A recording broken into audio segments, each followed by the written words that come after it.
Ennis Rakestraw is a fabulous fit with the Lions. Chris Abrams drains an even better value than I expected. And let's talk more about the NFL draft coming up right now on Locked On Mizzou.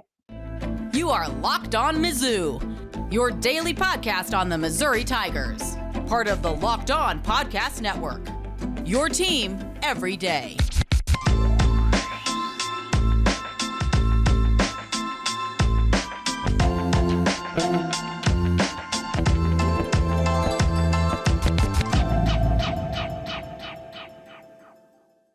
Hey, all you true sons and daughters, I'm John Miller, your Mizzou mafioso, and a man who is apologizing right now for not doing a Friday podcast. Obviously not in my home studio here on a Monday morning, but you know what? We're going to plow through anyway.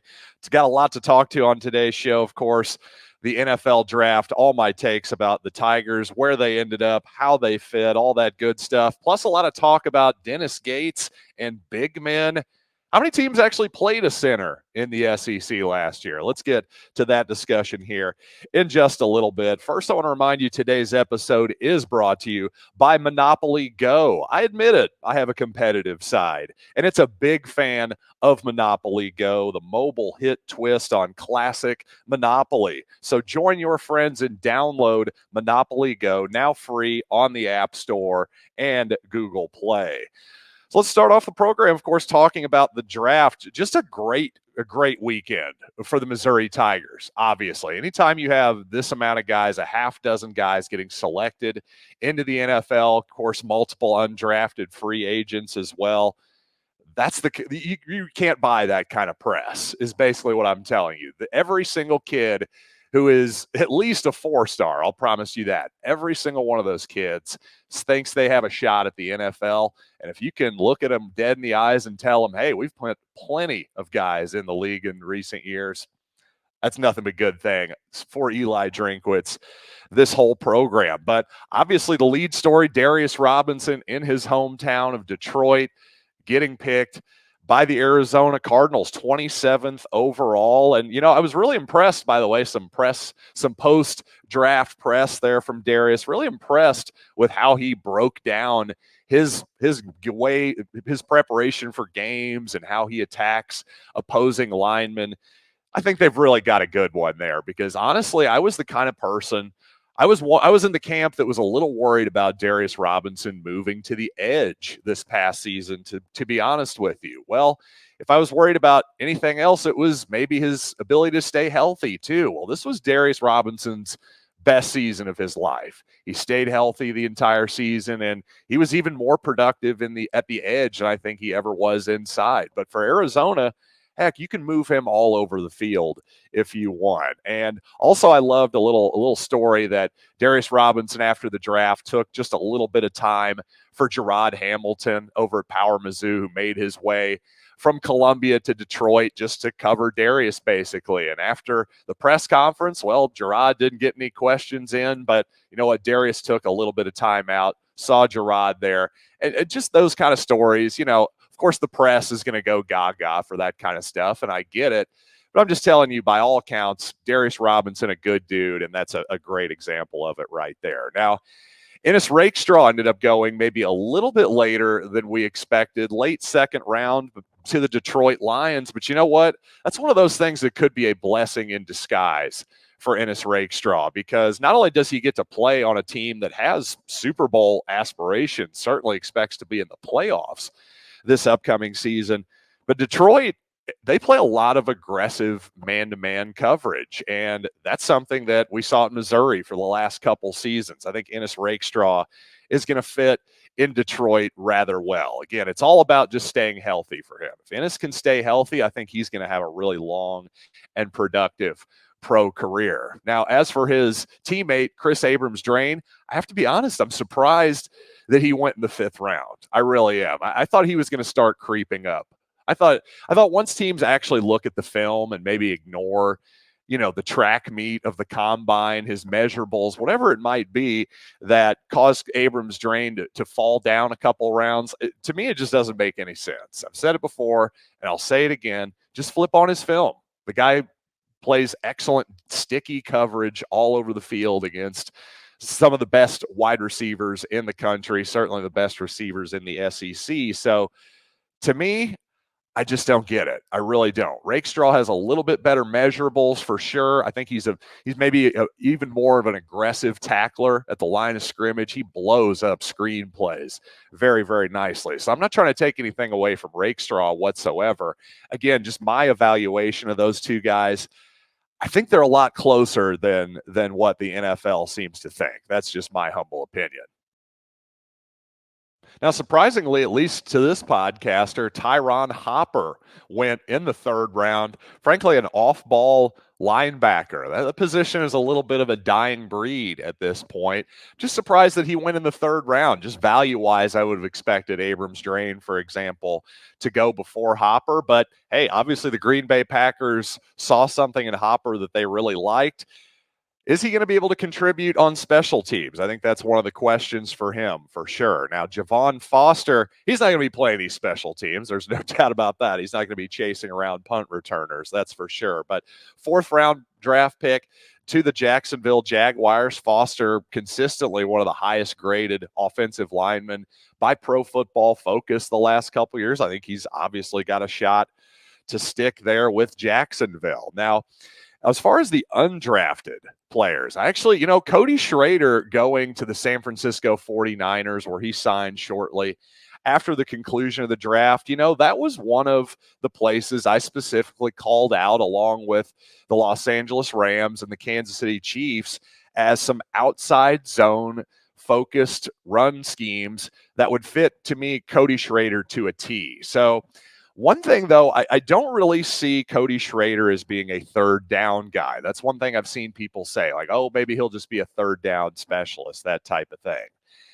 As I said previously on Thursday's program, I believe, certainly last week I talked about Cody. I think the measurement stuff is overblown at times. The one thing about Cody's measurements that concerns me a bit, his arms are very, very short. They just are. And that concerns me more than the 40 time, because I wonder how that's going to hurt him in the passing game. Not only just catching the football, but also in terms of picking up blitzes, being a pass protector as well. So if anything, I don't really see Cody Schrader necessarily as a third down guy. I see him, if anything, I see him as a backup on standard downs. That's the best case scenario. He's the backup to Christian McCaffrey on standard downs, 1st and 10, 2nd and 5, that kind of deal. Because, you got to wonder if he can play special teams too, because, at least at Missouri, we didn't see any evidence of that. So I'm not questioning Cody if he can play special teams and all that good stuff. But again, those measurables probably do hurt him a little bit on that aspect of the football. But when it comes to what Cody is best at, running the football, well, I think he's got about as good of an opportunity as he could have gotten in San Francisco. And they're the type of team, the type of program that has shown they're very willing to take undrafted running backs and make them a serious part of the rotation. And by the way, Christian McCaffrey, he's been pretty healthy the last couple of years. That hasn't always been the case, getting a little bit up there in terms of years for a running back. So all in all, I think this was as good a spot as Cody Schrader could have possibly hoped for. And coming up on the program, I want to talk about Harrison Mevis and his landing spot as an undrafted free agent. Is Carolina a good spot for Mevis or not? Let's talk about that coming up here in just a little bit. But first, you know what? Game off, folks, because we got to pause here to talk more about Monopoly Go. And I know what you're saying. Red flag, John. You've already talked about Monopoly Go. But there is just so much good stuff in the game. I got to give you more. In Monopoly Go, you can team up with friends for time tournaments where you work together to build up each other's boards. The more you win together, the more awesome prizes you unlock. And there's so much to get. Unique stickers you can trade with a friend to complete albums for big prizes, cool new playing pieces to travel the boards with, and hilarious emojis for taunting your friends when you smash their buildings or heist their vaults. Plus, Monopoly Go feels new and exciting every day with constantly changing tournaments and challenge. And there's always new timed events that help you win big, like massive multipliers for everything you win or rent frenzies. There's always something fun to discover in Monopoly Go. So get off the bench and go download it free on Google Play or the App Store. Game on. And it's playoff time in the NBA and NHL. Baseball is in full swing, and FanDuel is your place to bet on all the action. Right now, new customers get $150 in bonus bets guaranteed. That's $150 whether you win or lose. Bet on everything from slap shots to home runs to slam dunks, all on an app that's safe, secure, and easy to use. So what are you waiting for? Visit FanDuel.com/lockedon and make your first bet an automatic win. It's FanDuel, America's #1 sportsbook. Thanks, as always, for making Locked On Mizzou your first listen every day. We are free and available wherever you get podcasts, including the SiriusXM app, where you can find the St. Louis Cardinals and Kansas City Royals every single game on the app or on your radio dial as well. Just go to SiriusXM.com to find out exactly where all those games are. But you know what? Let's talk a little bit about the thicker kicker, Harrison Mevis, being signed by the Carolina Panthers, who at this point, I think David Tepper may be the most embarrassing owner in all of football now that Daniel Snyder has moved on from the Washington Commanders. I think we may just have to give it to Dave Tepper. So not the greatest landing spot in the world for Harrison Mevis, quite frankly. Eddie Pinheiro has been the Carolina kicker for the past couple years, and I'd say he's been a solid part of Carolina's team.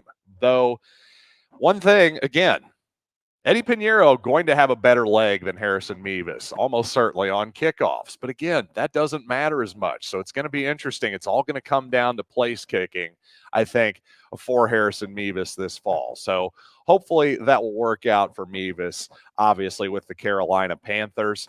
We also saw Xavier Delgado, Missouri offensive lineman, signing with the Tampa Bay Buccaneers. By the way, former Tiger Mekhi Wingo, who transferred to LSU, he was picked by the Detroit Lions as well. So him and Ennis Rakestraw definitely reuniting there. So that's pretty much it as far as the NFL draft goes. Obviously, the more players that get selected by the Tigers, the better for Missouri, to say the least. So this was a highly successful weekend for Eli Drinkwitz and the Tigers. Will be really interesting to see just how many guys get drafted in 2025. Could Brady Cook be one of them? We'll just have to see. Now, it's certainly been mostly good news for the Tigers on the recruiting trail lately. Well, it hasn't been all good news. Dylan Alfred, a guy who at one point I thought was a real strong Missouri lean, Alabama State wide receiver. Well, he's going to Ole Miss. Missouri missed out there. Also, Nakai Green from Charlotte, a linebacker who entered the transfer portal, had visited Missouri. Well, Coach Prime at Colorado was able to nab him away from the Missouri from Missouri. Now, of course, the Tigers are still going hard after some guys in the portal, particularly on the interior of the defensive line. Michigan State Spartan Simeon Barrow was in town on a visit. Same deal with TCU's Dominic Williams. Both those guys are considered, if not the top two, among the top defensive tackles currently in the portal. I think Missouri would just love to have one of them. If you got two, I mean, my God, that would be the biggest home run of all time. But I think even one of those guys would be a huge victory for the Tigers, without a doubt. And of course, since we last spoke, Missouri officially announced Laird Veatch as their 22nd athletic director in its history. By the way, a lot of connections between Laird Veatch and Missouri. Before Veatch even showed up here, Veatch actually hired Carrick Jackson, Missouri's baseball coach, down in Memphis. Also, Brad Luce, of course, Ryan Luce's father, longtime member of Missouri's athletic department. Well, he's been down in Memphis the last couple years, too. Maybe old Brad Luce will come back with Laird at some point. That would actually be kind of nice to see. I'm sure they have other reasons for being in Memphis, I'm sure. But all I'm saying is we'd love to have Brad Luce back. I actually enjoyed his occasional basketball commentary on the radio as well. And by the way, my main takeaway with Laird Veatch, as I've been completely open and honest with all you. Listen, I like the games. I like analyzing the basketball and the football. The off the field stuff, I talk about it. I find it interesting. Not my area of expertise whatsoever. So I'll just say this. It's nice that it seems like Laird Veatch very much wants to be here. That's nice. It's nice that he's saying, hey, I'm basically in here for the long haul. This is my dream job. I'm not going anywhere. All that good stuff. And after quite a few athletic directors in recent years who have not been here for very long, well, it'd be nice to have some stability in the post Mike Alden era at the athletic department. That's for sure. Again, he seems to be very, very well liked. Apparently, John Kadlec, Mr. Mizzou, was a huge fan of Laird Veatch, was one of his favorite people. So frankly, if it's good enough for Mr. Mizzou, it's good enough for me. I talked to John Kadlec a couple times, was always a really nice guy to me. So good enough for me is basically what I'm saying with Laird Veatch. And I will say he made some interesting moves for sure. He was one of the first schools in all of Division I athletics to hire an NIL director, by the way. So basically a general manager for NIL, if you want to look at it that way. Veatch also secured a $25 million NIL partnership with FedEx, who is, of course, probably the biggest corporate company in all of Memphis. So you're talking about a deal that was funding $5 million in contracts for student athletes every year.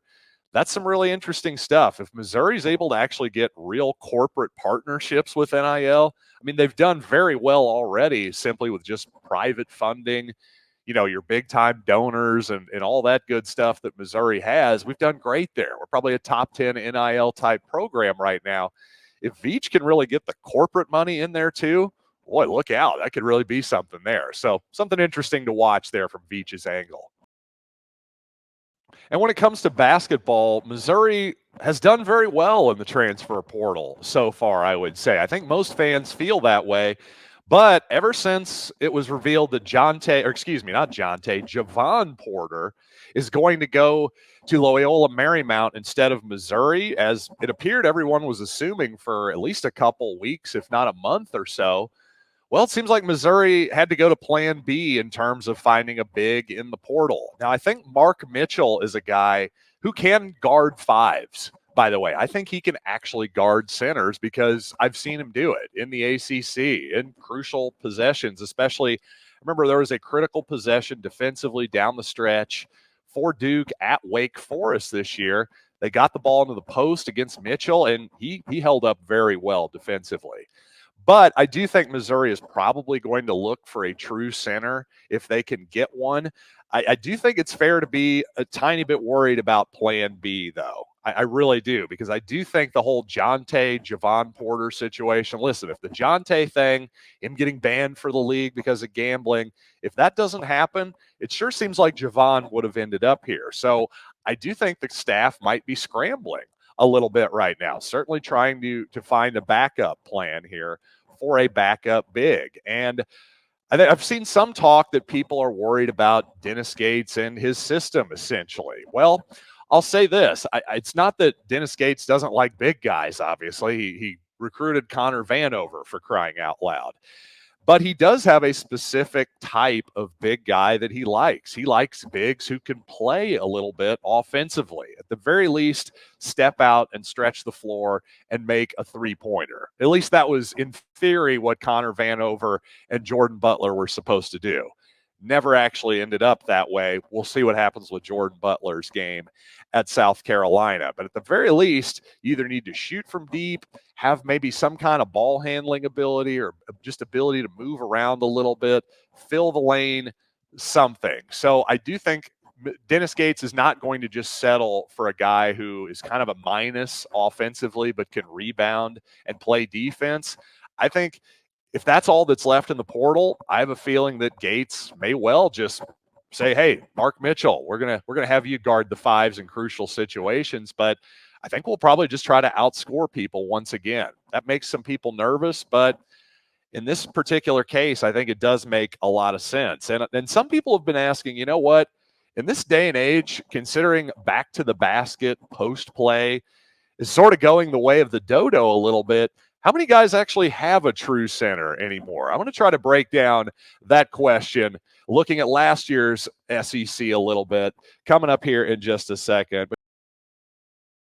Let's talk about game time, because don't be like me years ago when we got caught with fraudulent tickets to the very first Kansas City Chiefs and St. Louis Rams game. No, go with Game Time, who is now an authorized ticket marketplace for Major League Baseball, which makes getting tickets even faster and easier. And you know what? I'm going to pull up the app for you right now, just give you a little flavor of what you can expect from Game Time. For instance, let's click on the St. Louis Cardinals. Hey, on May 3rd, the Cardinals back in town at Busch Stadium against the White Sox. Just $12 is the cheapest ticket there. You get all-in pricing. You get your views from your seats. And here's the best thing of all. The lowest price guarantee or Game Time will credit you 110% of the difference. So take the guesswork out of buying tickets with Game Time.